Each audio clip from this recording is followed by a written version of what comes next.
Hello, thank you for stopping by. This video is to follow on to the HMB cabinet stripping. Now if you have seen the previous video, I will leave the link below so you can watch it being stripped. So this cabinet had been upcycled and the lady had put these vinyl stencils on and then varnished over them to create this bird flying effect. So I've already stripped all the varnish off, but this is still left these birds showing. So I'm going to use P60 grit sandpaper and I'm going to be sanding the whole cabinet down, but I mainly want to concentrate on removing these little ghosts, I suppose, of these flying birds. I mean, cute they are, but I don't want them, so let's get them sanded off. So I'm keeping the sandpaper in the direction of the grain and concentrating on those areas where they're still showing through. It probably is the wood dye that was previously on the cabinet that's still there. So this is what I'm trying to sand off, the last remnants of lacquer or wood dye, before I can put some stain on the cabinet. So it was, I mean, it's quite badly damaged. I think it's been power sanded at some point, so there is a lot of deep scratches in the veneer, and you've got to be very careful with veneer because it's very, very thin.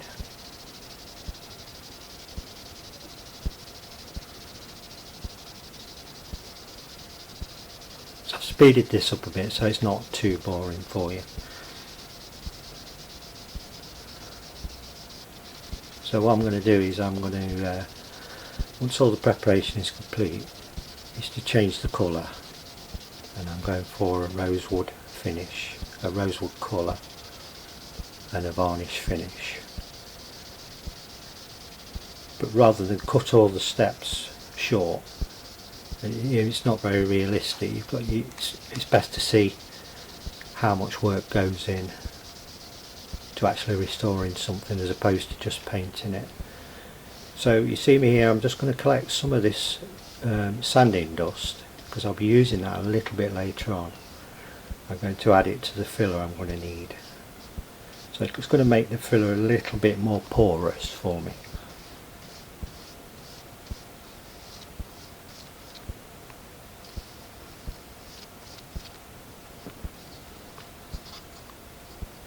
So going onto the surface, keep your sanding lines with the grain.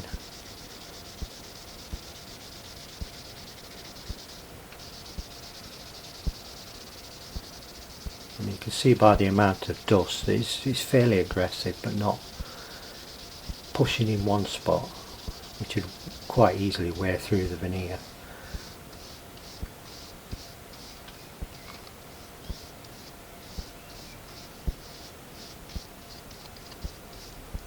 I think this is a walnut veneer.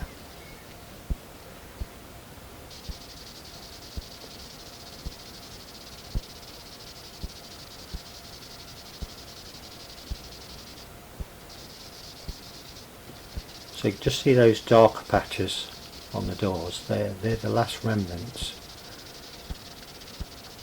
of what I think is the original lacquer coating.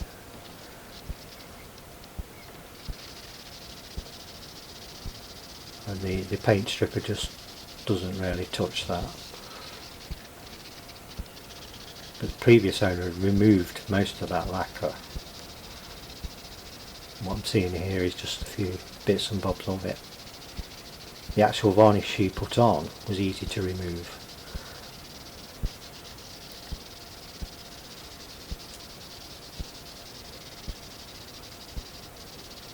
So again, 60 grit sandpaper.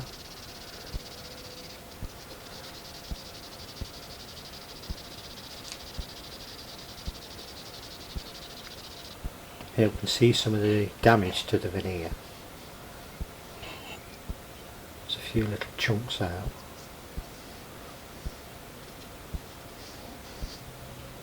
And some splitting to the edges. So I'm going to use an epoxy wood filler, which is 2 packs, so there's 2 parts to it. And also I'm going to add some of this sawdust that I've created to try and make it a little bit more porous. So it's going to be a very strong filler, but I want it to be slightly porous so I can get some wood stain to take to it.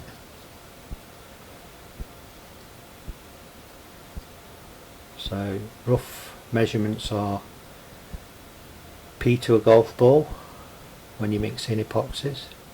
So golf ball sized filler, pea sized hardener, and mix the two together. That's roughly will make it set.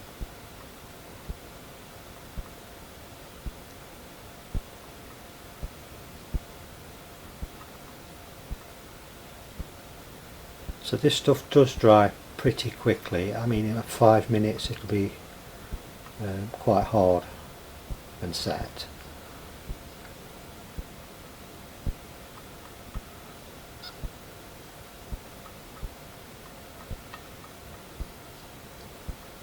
So this little tool you see me using here is a bricklayer's pointing tool that's completely worn down. And I'm always picking things like this up. I find them ever so handy.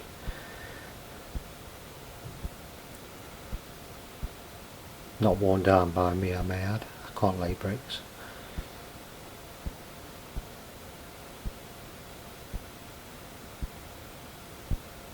So we're just pressing this mixture onto those little holes and into the gaps, into the beading around the front.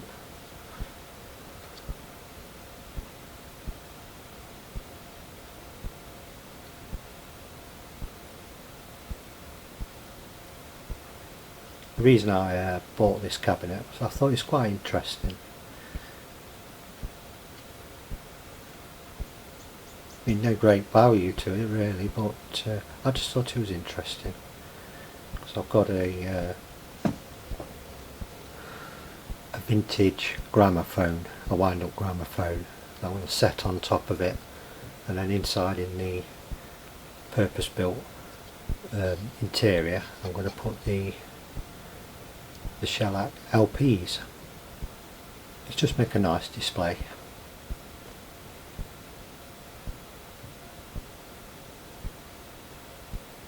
So with my finger there I'm just trying to remove any excess, and say after 5 minutes it's ready to be sanded.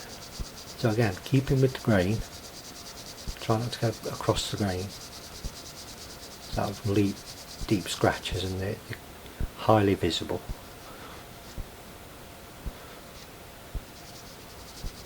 So the filler is quite soft. Adding the dust to it made it quite porous and soft. So I've sort of folded the sandpaper there so I can use that fine edge just to remove any epoxy filler from the surface.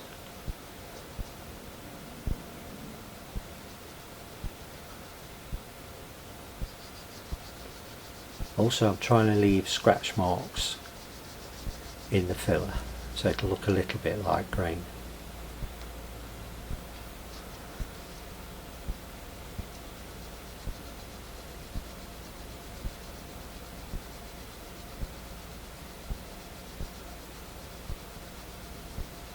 I mean, for a piece of furniture of this age, sort of 1940s, 50s, you're going to get some damage.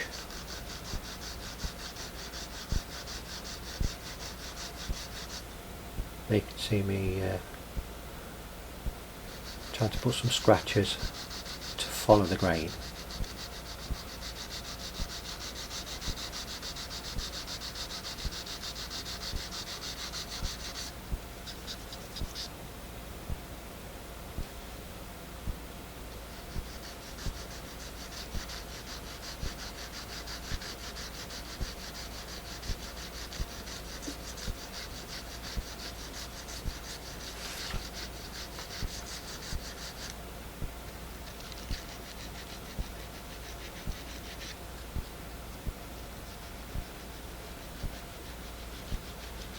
So what I'm going to have to do is, after these areas are sanded, is to try and colour this filler so it's less obvious. I'm never going to hide it, but it makes it less obvious.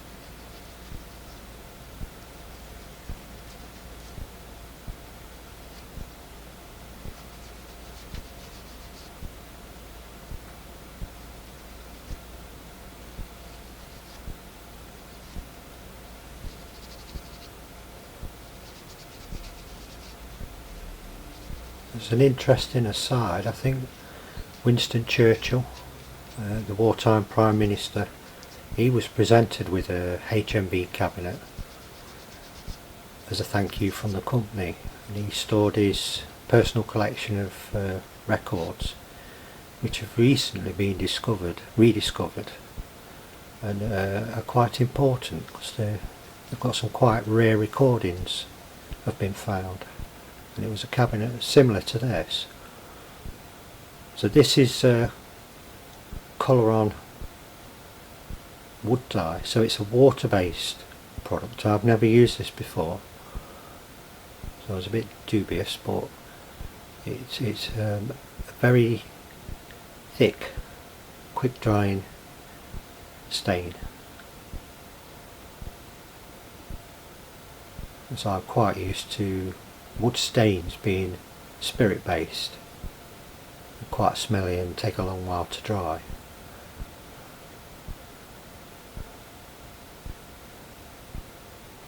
But most solvent based products now are being phased out because of the volatile content. So you've got to get used to using water based paints, stains and varnishes, that kind of thing, because they will eventually be phased out. You can still get some of them, but they're not quite the same as they used to be. So I'm using a little modeller's touch-up brush here. I suppose you could use a nail varnish brush, something like that, something that's quite fine. And you'll see later on I have to spend quite a bit of time touching and retouching these damaged areas, but I think it's worth it. It's always worth it.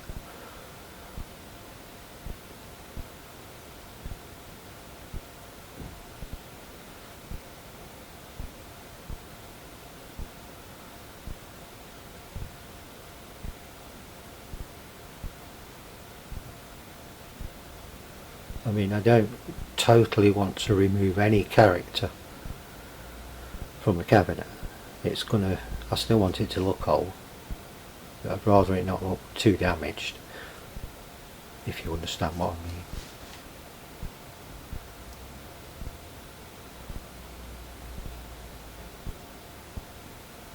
So there we go, that's the first coat. It's a little bit patchy, so I'm going to use a coarse sanding block just to remove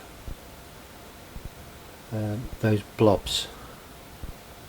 Seems to have dried quite blobby, if that's a real word. So by doing this I'm exposing the filler again. It's trial and error really. If you're wondering what the pin is, that's for focus. If I can focus the camera on the pin head, then I know I'm going to get a fairly decent shot.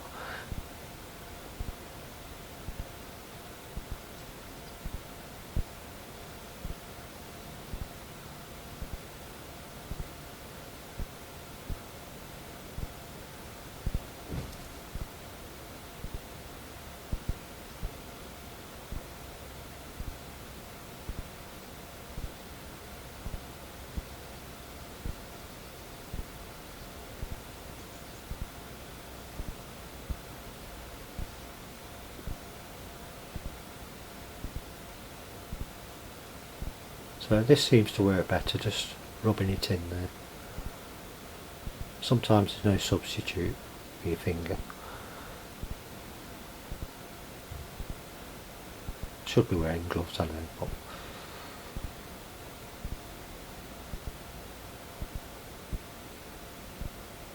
so that seems to work quite a bit better.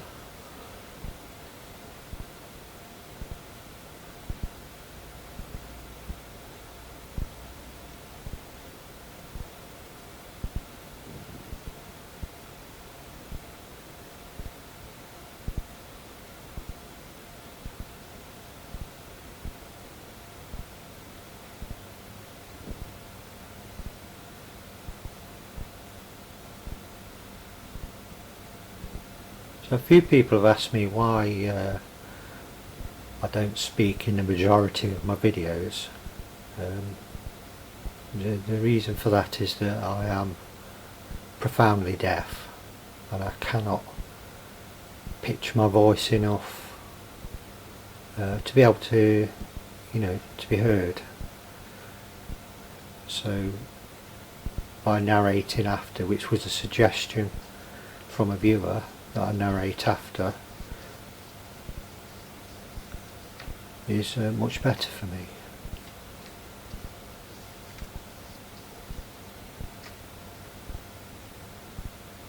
So we're getting ready now for the first full coat of the wood dye. I'm using a squirrel mop, which is generally used for French polishing, but they're an extremely soft bristle, so it should give me less brush lines. So the problem I've got here is that this stain is very dense and the colour is very good because it dries very quickly. And if you were using a spirit dye, you could have a lot more time to spread the stain out.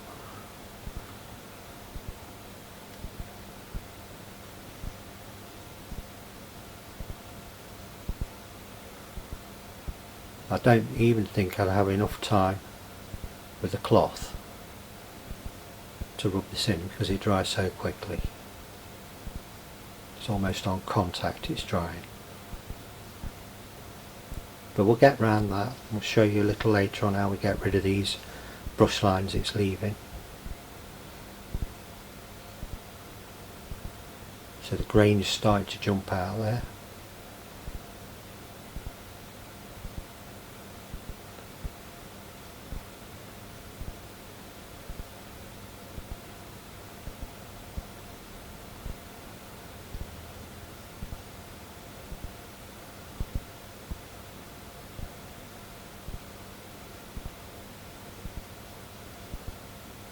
Again, follow the line of the grain when you're laying off,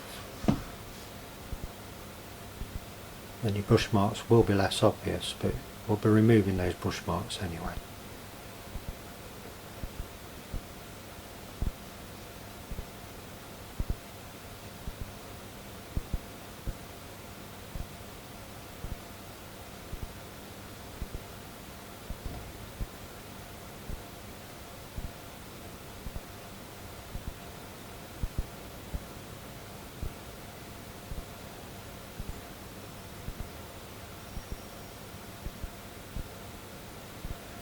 There inside of the cabinet, you can see it's quite a basic design, functional.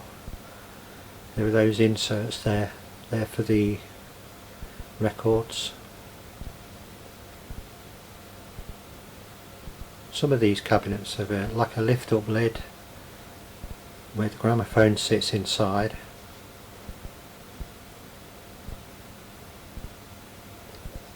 And this one was made for the gramophone to sit on the top.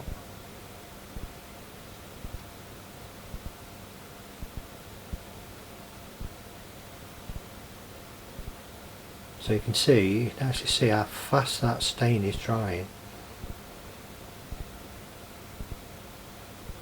And it has quite a dull finish, very matte finish when it dries.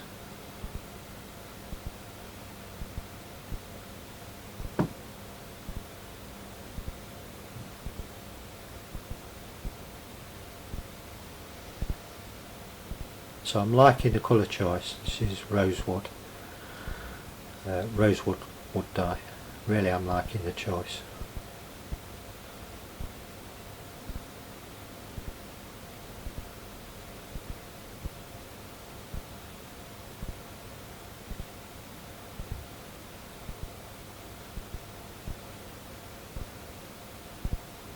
So I suppose total time so far, if I wasn't filming this, would probably be an hour's worth of work so far.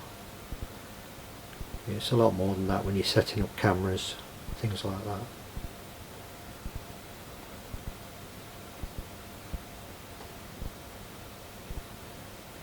So we see the stain drying. This is the stain dry, the first coat dry. So with my very fine wire wool, I'm just rubbing out these brush lines. So I'm dipping in the wood dye and just removing any heavy lines I've left in with the brush. And as we move along applying coats, the surface begins to seal up.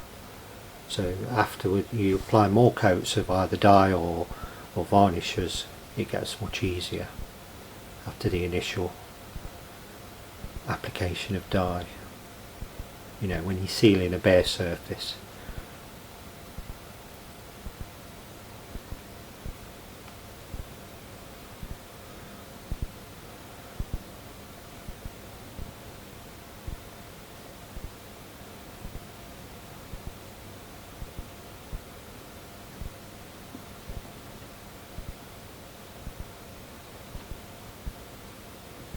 So I'm going to be putting a second coat of dye on,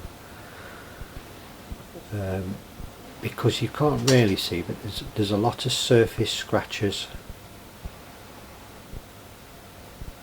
where a power sander has been used. They don't quite show on the camera, but up close you can see them.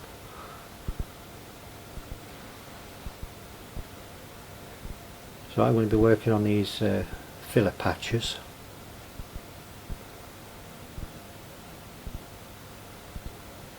So these little bits, 3 or 4 coats more than the surrounding surface.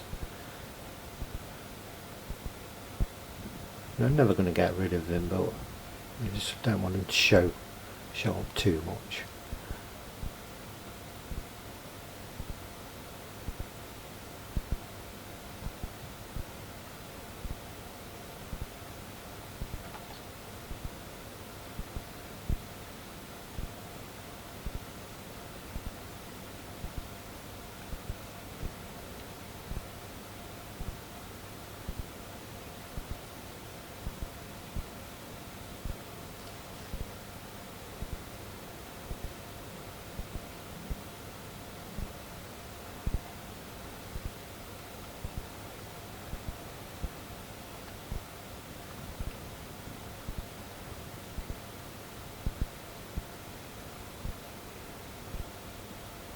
We're just trying to build up the colour.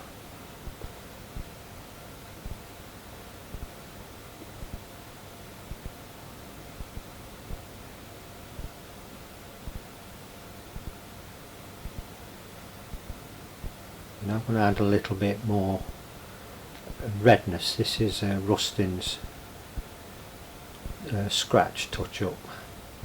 So this I think is spirit based. So I'm going to have to leave this for a little bit longer to dry.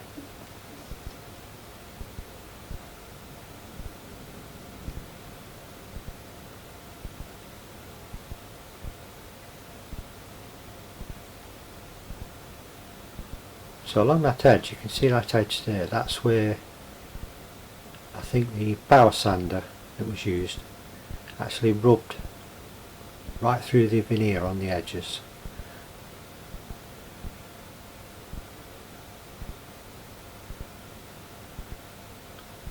So I'll just touch that in a little bit.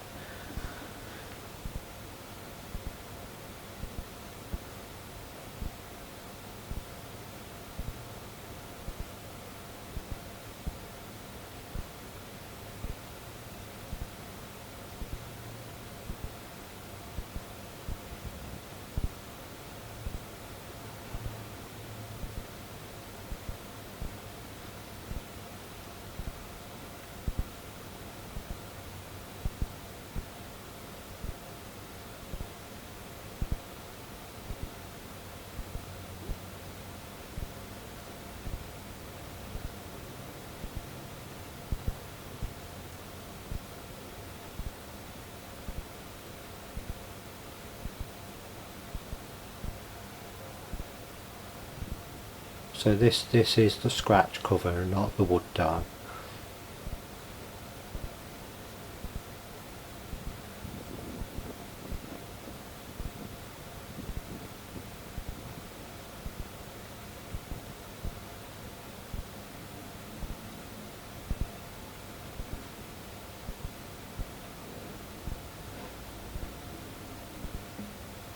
So as you can see now, the kind of the repairs blending in quite nicely.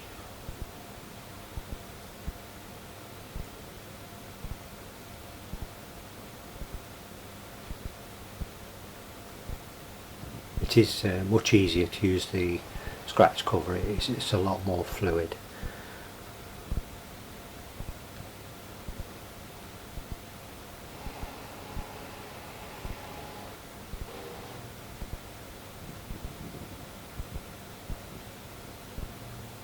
Right, I'm getting ready for the second coat of wood dye.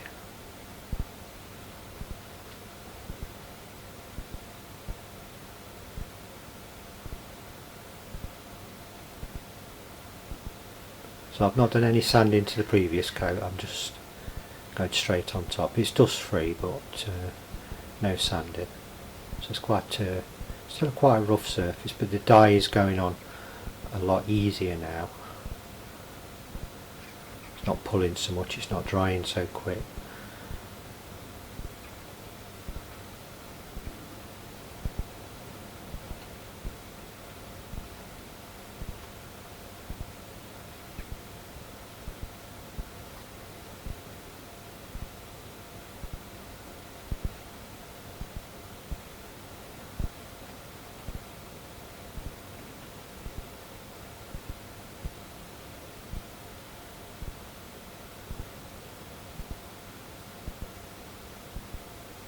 Yeah, I mean, it would have been quite easy for me to cut this video down quite a lot, but it doesn't show the real amount of work that goes into restoring something. You know, there is quite a lot of work involved. There's a lot of stages,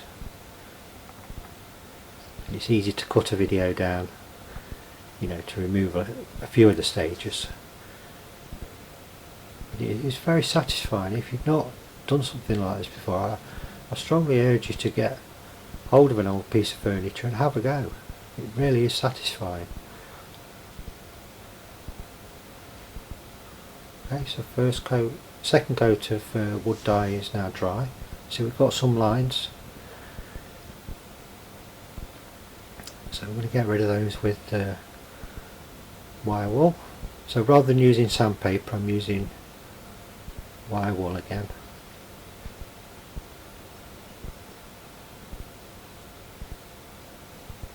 Just to blend out any brush marks.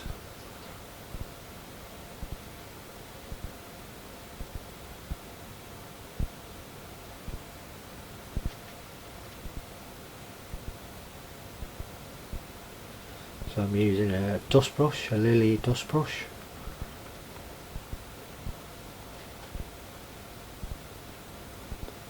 And this is a tack cloth, so this is a cloth that has a sticky substance on it which removes very fine dust.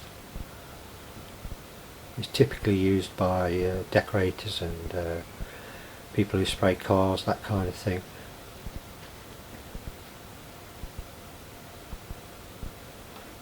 It removes any surface dust that a brush won't remove. So I've chosen a clear water-based varnish, and this is going to seal the surface prior to me putting an oil-based varnish, high gloss varnish on. Now this is supposed to be a gloss varnish, but as you can see shortly, it is quite a satin finish rather than a high gloss. So it will dry quite milky, but once it does dry thoroughly, the whiteness goes. But it's ever so easy to use. It's quick, dries fast,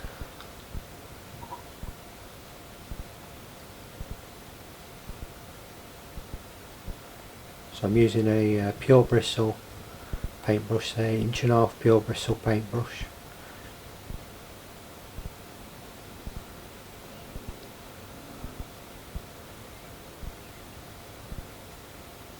So by sealing something like this, within an hour or two I can be putting a finish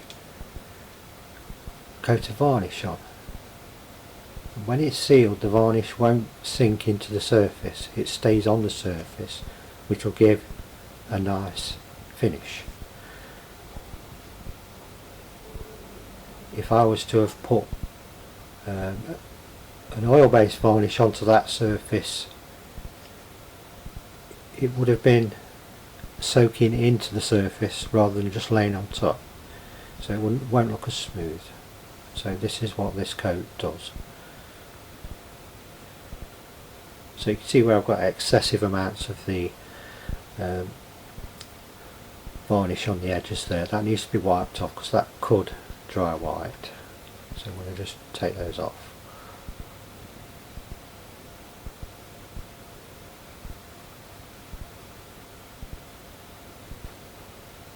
And that's the satin coat drying.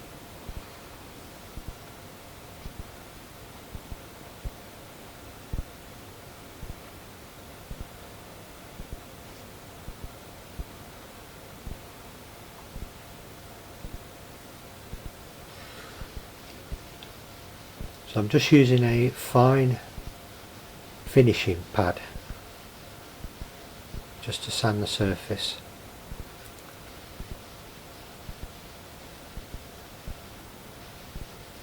So I'm not scratching into the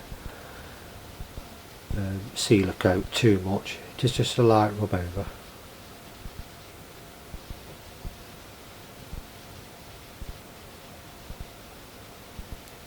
It's now starting to feel like a really smooth surface.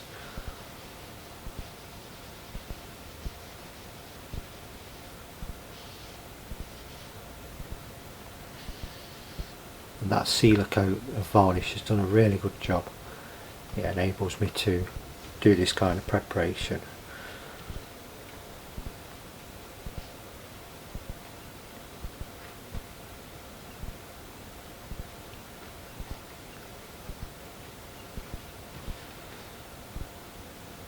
A fresh tack cloth.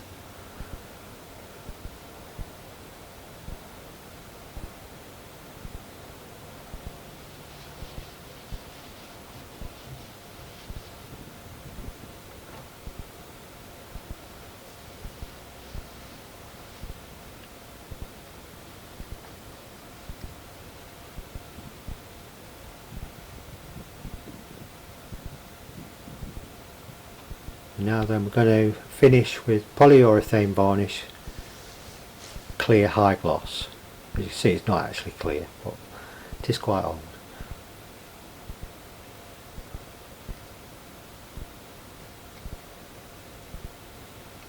Again, I'm going to use the pure bristle brush.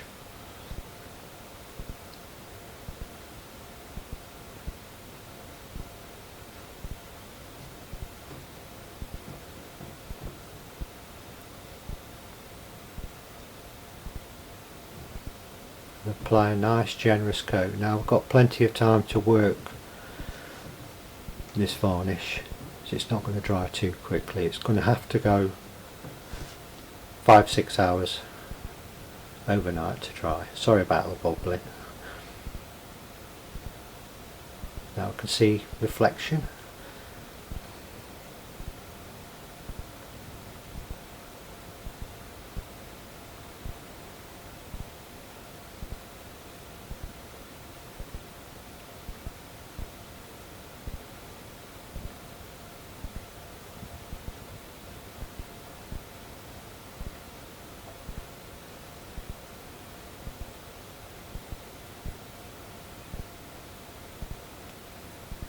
It's so easy to apply now over the sealing coat. No dragging or pulling, it's just lovely. Nice and easy. Still lay off in the direction of the the wood grain.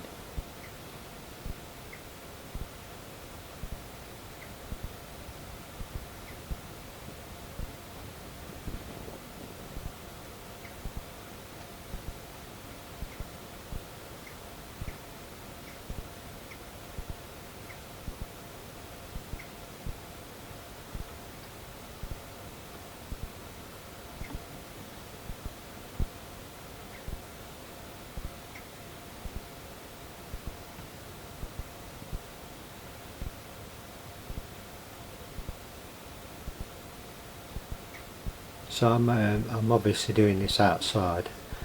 I've got a problem, there's a few little flies sticking to the surface. If you do have that, it's tempting to try and get rid of them straight away. The best thing to do is to leave the flies on the surface if they stick to it, and then when it's thoroughly dry the next day, use a damp cloth just to wipe them off, and you'll see no damage, no real damage.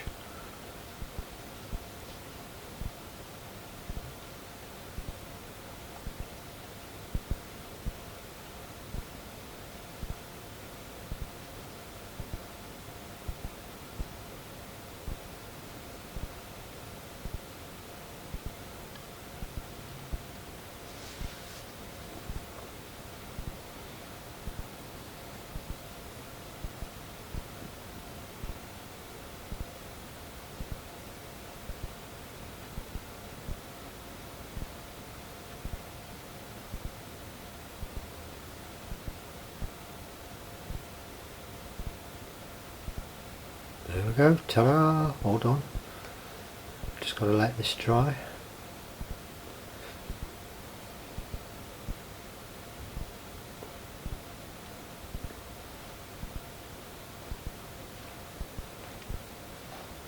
So I'm really pleased with the way this has turned out. We've changed the colour slightly, but I quite like it. It's brought the grain out. Does look nice.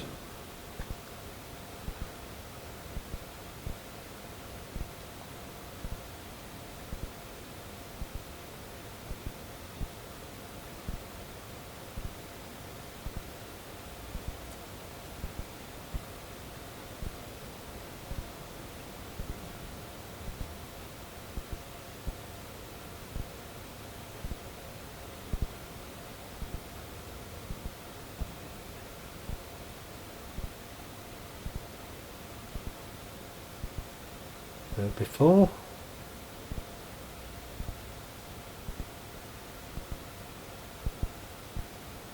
and after. I must apologise for the scruffiest gramophone you've ever seen, but I love it to bits. I love the sound it makes. And these records, you can still pick them up, surprisingly enough, for a couple of pounds.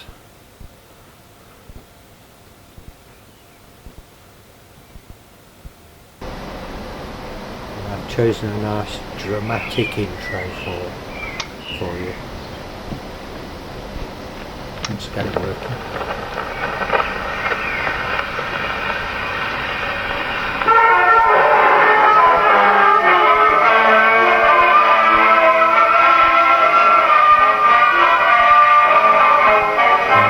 Thank you so much for watching.